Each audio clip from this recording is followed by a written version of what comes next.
This is lies of history about ancient Indians, Aryan migration theory, DNA analysis, future IQ. Always here in India, or are we descended from the Indus Valley civilization? These questions have been very controversial for the last 100.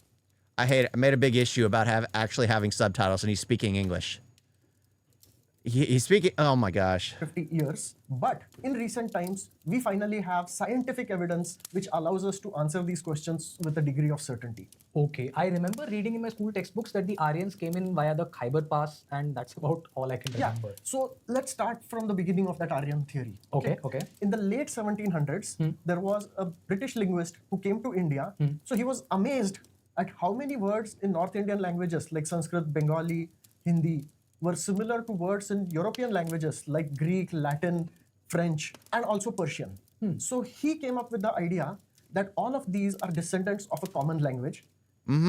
Yep, of course. And of course it came from the civilized society and made its way down to India. No way it ever migrated the other way. No possible way. Called the Proto-Indo-European. Yeah. Later, in the mid-1800s, Max Muller came up with a theory that there was a group of people in the Caucasus Mountains who spoke this Proto-Indo-European language, and they spread this all over. Some of them migrated to Europe, giving rise to the European languages. Some went to Persia, giving rise to Persian and Iranian languages. And some came to India, giving rise to Sanskrit and modern Indian languages. The Caucasus Mountains is where Caucasians are from, the white man, the white Caucasians, right? Correct. And racist Europeans loved this theory. The theory is that white men Racist Europeans. And they were the superior race, and they defeated and subjugated the primitive local races, and they ruled the world. Of course, because why not? The Yes. white man's burden, as we all know. Not just that. I rule the world. Absolutely. I 100% believe that. You all must listen to me. I am the number one. The number one. It doesn't matter where my father comes from because I am white. Let's clarify. Yeah, I am absolutely number one. I hate that mindset. Like, there's nothing wrong with being prideful in who you are, but to believe like the world hasn't gone through turmoils, the world hasn't had problems, the world hasn't gone through many different things is absolutely ridiculous. To think that, oh, because I am white, my race is the best. It's just insane. Just insane. Tell me why Caucasus Mountains? No idea, honestly. Because that's where Mount Ararat is. Mount Ararat. Where Noah's Ark landed after 40 days. So their theory is that the biblical people from Noah's Ark spread out from the Caucasus Mountains, and these Caucasians took over the world, and they're like, I am not Mexican. I am white. I am the superior race. I'm not joking, right? Right, Shadow? Yeah, I'm not joking. language took over the world. So they basically took every possible story that could have been created and mashed it into one single thing that fit into their biblical worldview. Yes, exactly. Yeah, why not? This theory, it makes called sense, the right? Aryan invasion theory, is not taken seriously by anyone in academia anymore, because the evidence is just not there. There is no evidence that Aryans came and invaded. There is no evidence that the local people were. The evidence is a white man said it, so it must be true. That is the evidence. That is the absolute evidence. A white man said it, so it must be true. No. I am white. A white man. And you even put a taco. A white man said it, so it must be true. That's the rule of the law in the world. White man equals right. White is right. Where would I go with that? I don't know where I'm going with that. White is right. Let's just say that. Primitive and would give up easily, right? The Mohenjo-daro and Harappa civilizations were quite advanced. There is no evidence that these guys came and took over and like became rulers. Nerds rule the world. Absolutely. That is the truth of the factor. Okay, so if the Aryan invasion theory is not true, then what is the theory that explains all of this? Before we go there, let me talk about the reaction of Hindu nationalists to the Aryan invasion theory. Okay. They hated the idea so much that they went to the other extreme. Obviously. According to them, Hindus have always been here, okay? Because the land of Ganga, is our Punya Bhumi and our Pitru Bhumi. Right? Okay. So the idea that we came from outside just doesn't gel with their worldview, okay? So their theory is that we are the Aryans. In India, we created Sanskrit, the perfect language. We created Vedas, the perfect books. And then we took it to the rest of the world 7,000 years ago. And that gave rise to Persian and the Western religion. And in Europe, that gave rise. So that is the opposite theory. That is the nationalist theory. The ones who, again, it's like the polar opposite. There's like the white being absolutely right, which is true, and then there is the Indian nationalist theory where it's like everything originates from India. It's just like there must be a middle ground because white is right, of course, but we need to appease the other people. Am I going too far with that joke?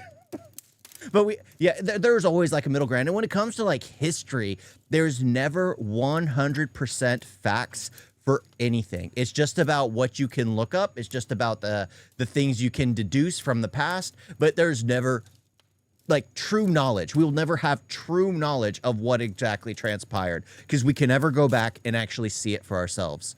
All we have is what is written. All we have is the tales that have been told. And all we have is things lost in translation. So we'll never 100% know the truth. To Greek and Latin and all the modern European languages. And I'm guessing this is not true either. This is in fact so untrue that no academics take this seriously at all. There is zero evidence for this. There is at least in the other case, it was a white man saying it. So that's enough evidence in and of itself. no archaeological evidence showing movement from here outside. There is no genetic evidence showing movement of genes outside of India. It's less than 2%. And there is no linguistic evidence. All the evidence actually points towards movement into India. Okay. Archaeological evidence as in? So, for example, you see certain kinds of pottery, say 5,000 years ago in India. Then 4,000 years ago, it shows up in Afghanistan. Okay. Then 3,000 years ago, it shows up in Persia. Then 2,000 years ago, it shows up in Ukraine. Then 1,000 years ago, it shows up in Europe. Right? So that would mean that pottery went from India to Afghanistan to Persia to Ukraine. Right. And it's not just pottery, right? It's specific styles. It is a way of making pots. It's a way of making tools. It's a system of using iron, whatever, right? All those things. Okay. So that evidence points the other way around. Exactly. Okay. And the genetic evidence you said? Correct. So this is the big thing in the last 15, 20 years, okay? Because now with DNA sequencing, what we can do is that we can dig up human remains that we find at archaeological websites. We can try to pick out DNA from that and sequence them in the lab.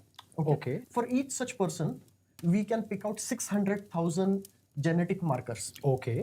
Not just that, but for each one of them, we can use carbon dating so we know that date also. Okay.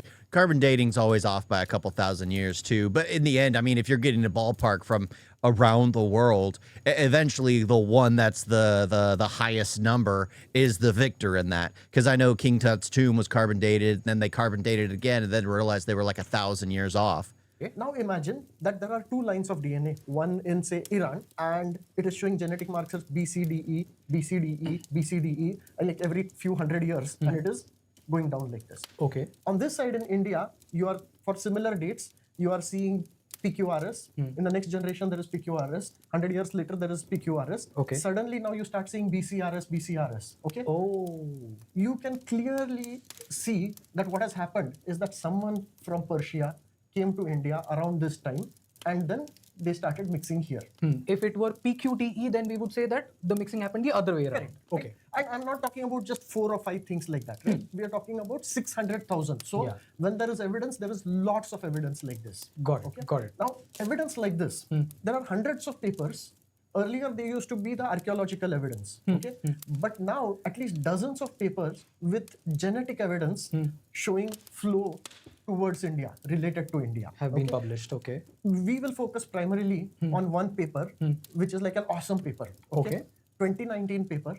It has 100 plus co-authors from 18 countries, including from Indian colleges. Okay. This paper analyzed DNA from 800 different persons from 19 different locations all over this region. Dates from 12,000 BC all the way to 1 BC. Okay. And 269 distinct dates by carbon dating. So 269 different points in time over a period of 12,000 years. Remember that everything we do here is backed by scientific research and scientific data. So even when we are giving examples, those examples are actually from existing papers and existing research. So in this particular case, this paper has data from a period of 12,000 years. There are 269 different points in those 12,000 years that are being considered, but those are enough to establish a clear timeline. Not just that, but the findings of this paper agree with all the other evidence, the archaeological evidence, the linguistic evidence, the anthropological evidence, and evidence from stories of all the different cultures. Okay, so this looks like a fairly solid bit of research here. Absolutely. What does this paper say? It says that modern Indian DNA has come from 3 sources of DNA. Okay. The first is ancient hunter-gatherers who came out of Africa to India around 65,000 years ago. The second wave is of Middle Eastern pre-farmers who came around 6,000 to 4,000 BC. The third wave was steppe herders. These are from the steppe grasslands, Ukraine, Kazakhstan. Him missing a finger is giving me some missing a finger. Am I missing something entirely? They came in around 1800 BC. Okay, okay. So now let's look at these 3 waves in detail and what they did to India. All right, okay? all right. So first, 65,000 years ago, humans from Africa, they crossed the Red Sea, they crossed Arabia, they crossed Persia, Afghanistan, and then came into India, settled all these places. Correct. They continued. They went to the Andaman. They have all fingers. I'm counting all the digits. They went to Indonesia, they went to Australia, and some of that still exists. You can see that DNA. Oh, okay. Yeah, I see it. I see it. It's the thumb. The thumb. You're right. You're right. In some Andaman tribes, I'm not going to be able to some of unsee the it now. Aboriginal tribes in Australia and so on. Okay. Okay. So now India is sparsely populated Poor by guy. these hunter-gatherers. Okay. Okay. This situation continues for like 60,000 years. Okay. All right. Now, around 9,000, 8,000, 7,000 BC, in the region which is now Iran, Okay. the Fertile Crescent, some of the people started to kind of figure out a little bit of cultivation of crops. Okay. They were not full-fledged farmers. They just understood some seeds, wheat and barley, and wherever they went, they would try to grow it, sometimes with success, sometimes with failure. Fair enough. These people, some of them, started coming towards India. Okay. And when they reached the Indus Valley, they settled there. Okay. Now the thing is that for a pre-farming society like this, life isn't easy when you move. The reason is that they didn't understand farming technology as such. They didn't understand different kinds of seeds. Okay. Okay. Okay. What happened was that where they came from, the Fertile Crescent, there rain happened in winter. So they had wheat and barley seeds which would grow very well if you had winter rain. But they moved to Indus Valley where there is rain in monsoon, summer. Correct. So their seeds didn't grow as well and they were struggling a little bit. Makes sense.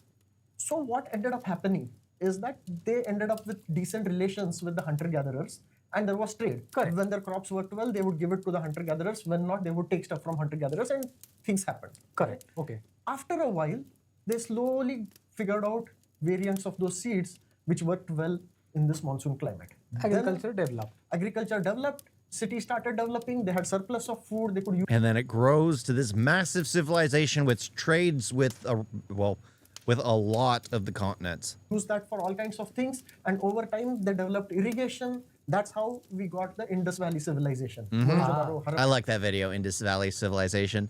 Absolutely great. Like the first real modern civilization. Well, like, I guess they even had their own sewage system way before. Like New York didn't have theirs till like the 1900s. Yeah, 1900s, 1920s or something like that. Yeah, it's insane because they had theirs from the beginning. From the beginning, little canals along the main everything. thoroughfare. Oh, are these the Aryans that we spoke about at the beginning? No. Okay. But let's first understand the current situation. Okay. Inside India, there are the ancient hunter-gatherers. Yes. Right. In the northwest, Indus Valley, there is this new thing called the Indus Valley civilization, which consists of a mixture of Middle Eastern pre-farmer DNA and ancient hunter-gatherer DNA. Remember, there was trading and intermixing for many centuries here. Correct. That's the current situation. Yeah. Okay? Aryans haven't arrived yet. But before the Aryans arrive, something important happens. Okay, what? This Indus Valley civilization reached its peak around 2500 BC. Okay. It flourished for the next... Modern day India is a joke in comparison, though. Well, yeah, like in India, like one of the things that needs to absolutely be streamlined is the pollution, not just in the air, but like on the ground, how to handle waste, that kind of stuff. As soon as that's done, I mean, I could see it basically pushing everything else out, because as soon as it becomes a tourist trap, as much as everyone would hate the tourists going there, it would pump in so much money that everything else will get done. Everything else will get done. 600 years. And then suddenly starting around 1900, it began to decline. Why? We don't know for sure, okay? We know that it wasn't a war, it wasn't some sudden natural disaster. Okay? We believe it was because rivers dried up, okay? Okay. Because of various geological action, there was the Ghaggar-Hakra river system here, Okay. which just changed course, and this whole civilization, which depended on the rivers and irrigation of the rivers, couldn't survive anymore, and they started dying out. Some of them, of course, started migrating into India. Okay. Is this, or could this be the famed Saraswati? Groups settle and start hating each other, make country crap hole. Yeah, absolutely. Absolutely. It is ridiculous when people can't actually sit and talk. And it has to do with people's comfort as well, especially here in the US. The more comfortable people are, the more they want to lash out and scream for no reason, because they want to be heard. They want to feel like they have a problem. Need policy changes. Bureaucrats have effed us up. Yeah. That again, politicians are the worst. Those who are supposed to represent the citizens of the nation are the worst in representing the citizens of the nation. Corruption is a main problem. Yeah, I believe that as well. Like, corruption would be an issue as well. Yeah, there's too many bad things. But it's like, for me, just seeing like on the outside, again, corruption. But then again, no matter where you are in the world, even the U.S. has its massive amounts of corruption. Massive amounts of corruption. I mean, heck, there were the FBI files that the Clintons had access to when no president is supposed to have access to that kind of stuff during the Bill Clinton's presidency. There are so many things that it's just like, it's just absolute corruption. They use that to basically blackmail other people and strong arm and keep control. But yeah, I mean, you always end up with bad politicians. You always end up with people trying to cut corners or stay in power, things like that. Absolutely. But like, as an outsider, just like I see, you get the skies clear. You get the like, especially like in the main cities, you get the corners clear, because like the biggest problem with the U.S. is the homeless camps. They did make an eyesore everywhere. They're just like, you cleared that up, and you got a masterfully, absolutely one of the most beautiful places in the world with that. River that disappeared during that time? We are not sure, but it could be, okay?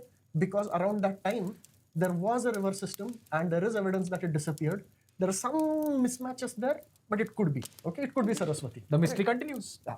But now what's happening is that these Indus Valley people are moving into India. Okay. Okay.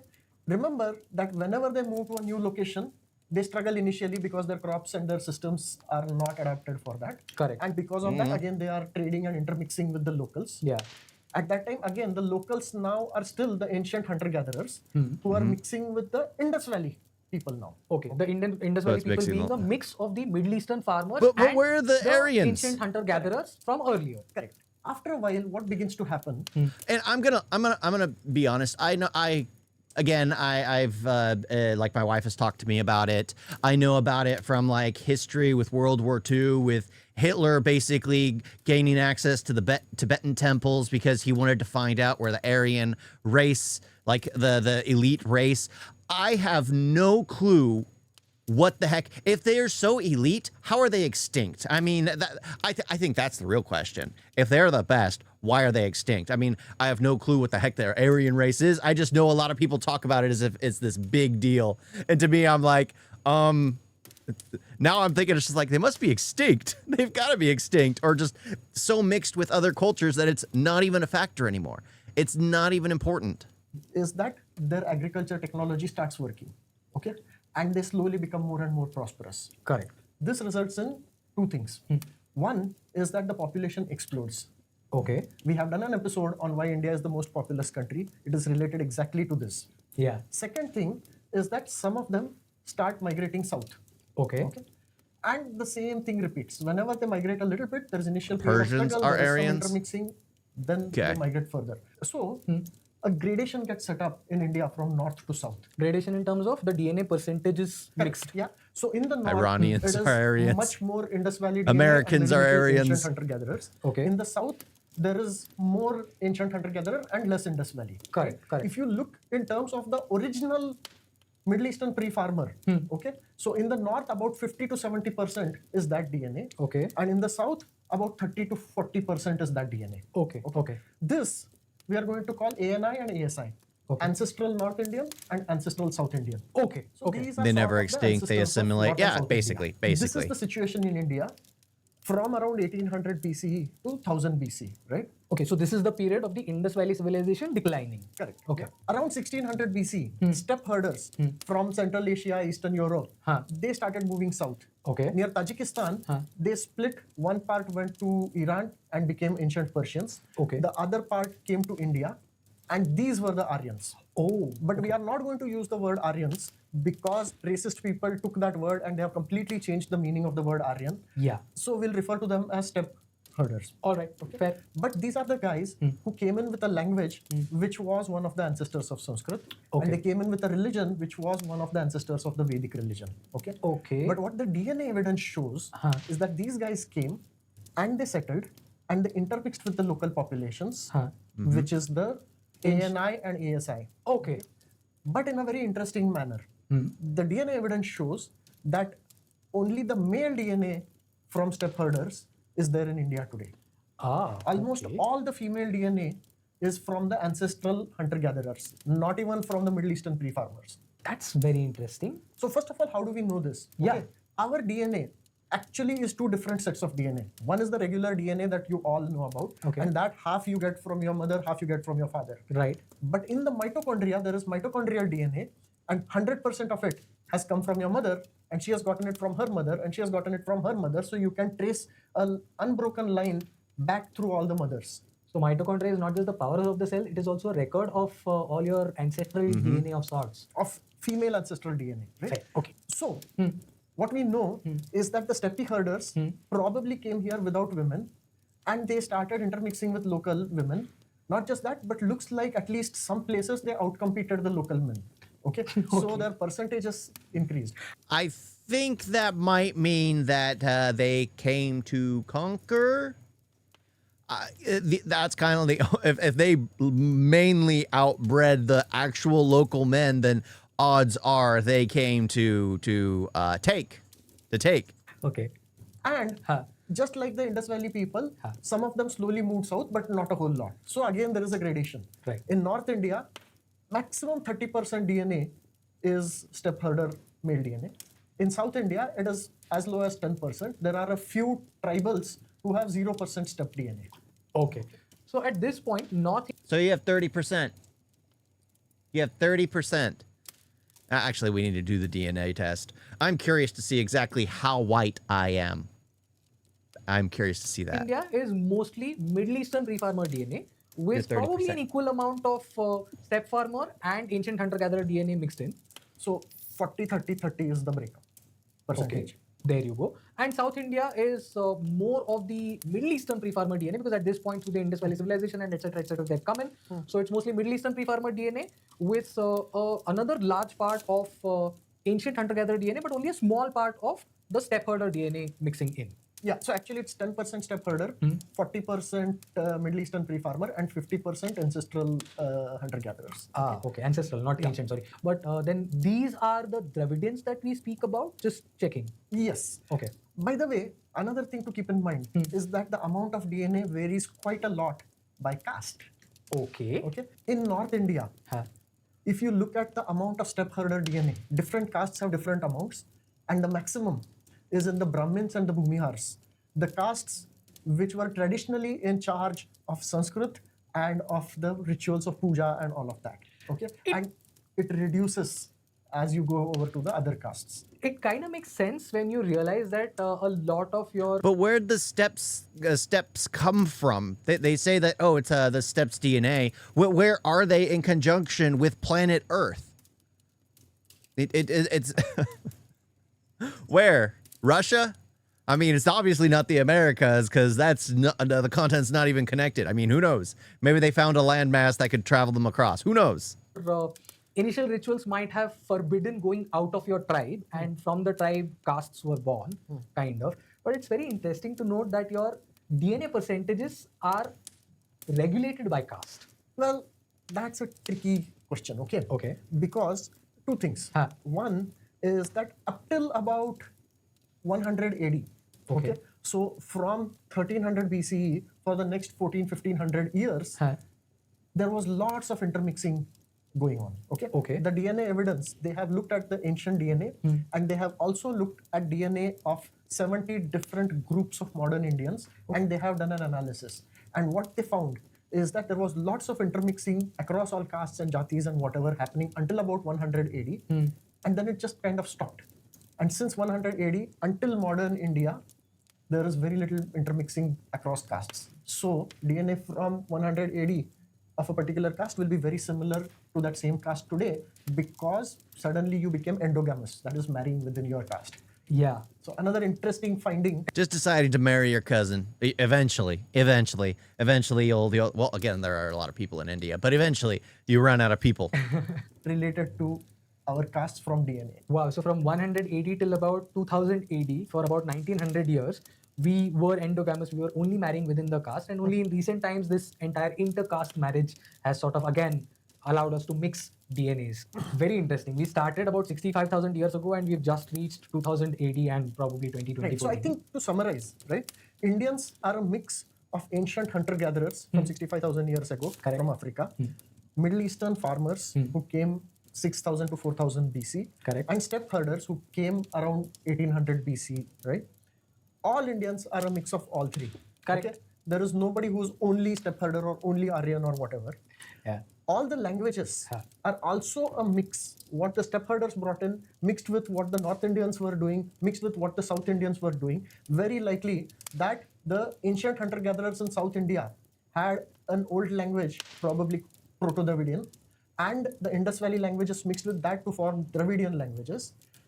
And then the steppe herders came in with the pre-Sanskrit, and that mixed with all of this to form Sanskrit, and then those formed all the modern Indian languages, right? Wow. Okay, now suddenly the history of ancient India and India in modern times ties in very beautifully together. But my first question still remains, how do we now know for sure that this is a migration and not an invasion? What part of this entire theory or this entire research honestly, the fact that it's male dominated, it's an invasion. It's an invasion. You can't say migration when you're talking about a territory of nothing but men going to a new territory and, well, breeding with the women. That is an invasion. That is a conqueror's mindset. There's no other argument there. That it is an absolute invasion. You can be, oh no, they were welcomed in. Yeah, a small town of only a few people, of course, welcomed in like 400 men into their town. There's no way. Proves the invasion part. We don't see evidence that should have been there if it was an invasion. Okay. There are no large numbers of massacred victims as would happen at the end of a war. There is no large-scale destruction of property. What we see is more consistent with a gradual decline over centuries. Okay. No sudden DNA changes. When a foreign power comes in and takes over, there is a sudden change in DNA. But here everything was very gradual. Correct. And because generally back in those days, any foreign power coming in trying to invade would basically be committing genocide. There'd be large-scale deaths and massacres and entire DNA lineages wiped out. Correct. Another thing is no sudden changes in material culture, like the pottery and the implements and the tools. Those also changed very gradually. Correct. And no sudden change in languages, right? You know, otherwise when Mughals came in, suddenly you're switching over to Persian, right? But instead, here there was just a very gradual change in languages. So all of this points to it being a gradual change. And second is if you look at the DNA evidence, the so-called Aryans, the steppe herders, ultimately were only like a small percent of the DNA. Correct. Right? So two things to keep in mind. Right. So that explains why it's not an invasion. This entire episode just explained why it is not.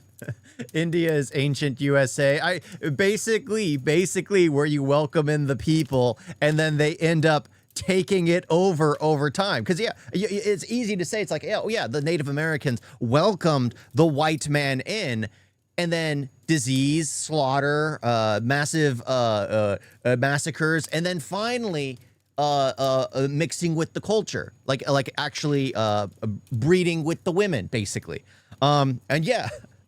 So yeah, you're absolutely right. You're absolutely right. It is ancient USA. The same tactics were used. You go in, you gently, you're welcomed. You go into a peaceful community. They're open arms, and then slowly they start dying off because you've introduced new diseases, and then slowly maybe you start killing them off because you want someone's wife, and then slowly you end up all across the nation. Out of India. And the Aryan migration into India rather than invasion of India makes more sense. A completely new outlook into the whole theory that we've been learning half and half since school. And yeah. That's funny. It's like, because I'm like, yeah, it sounds like an invasion. It sounds like an invasion. Then you say it's like, oh, USA. It's like, fair point. An invasion without the evil that was behind it until it became evil. Yeah, because disease took a lot because you're sneezing on people who'd never had the common cold, and then you start also like sharing blankets and things like that was a big no because the diseases are passed that way. But yeah, that was that was funny. That was funny. Yeah, going through that because it's actually pretty interesting. And again, if the Aryans or the steppes were like this legit DNA. They didn't mention where else it was on the continents. They didn't mention where it was or where it comes from on the continents. All they're like is like, it's in India. It's in India. It's in India.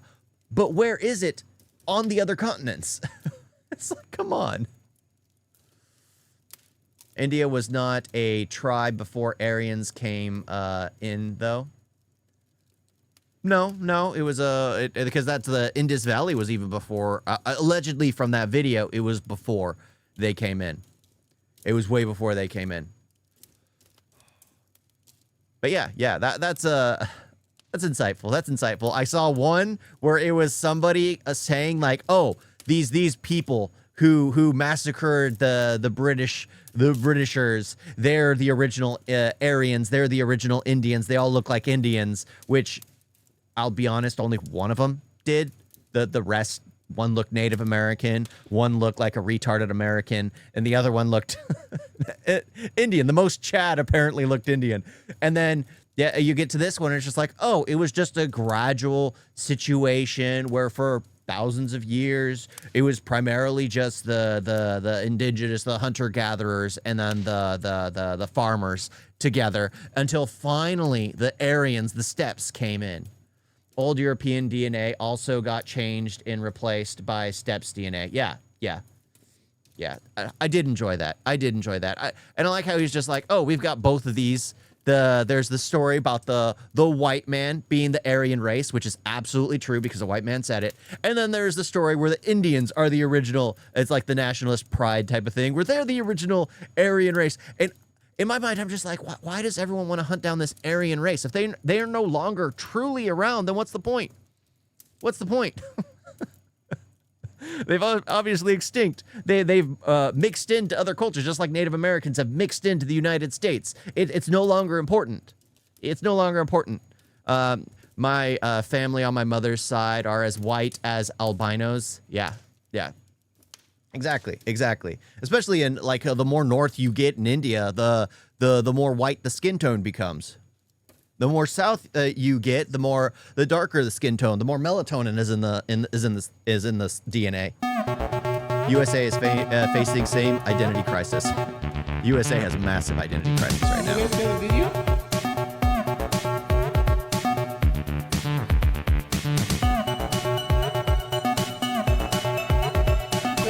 So bad. And don't forget to like and subscribe. Wait on that.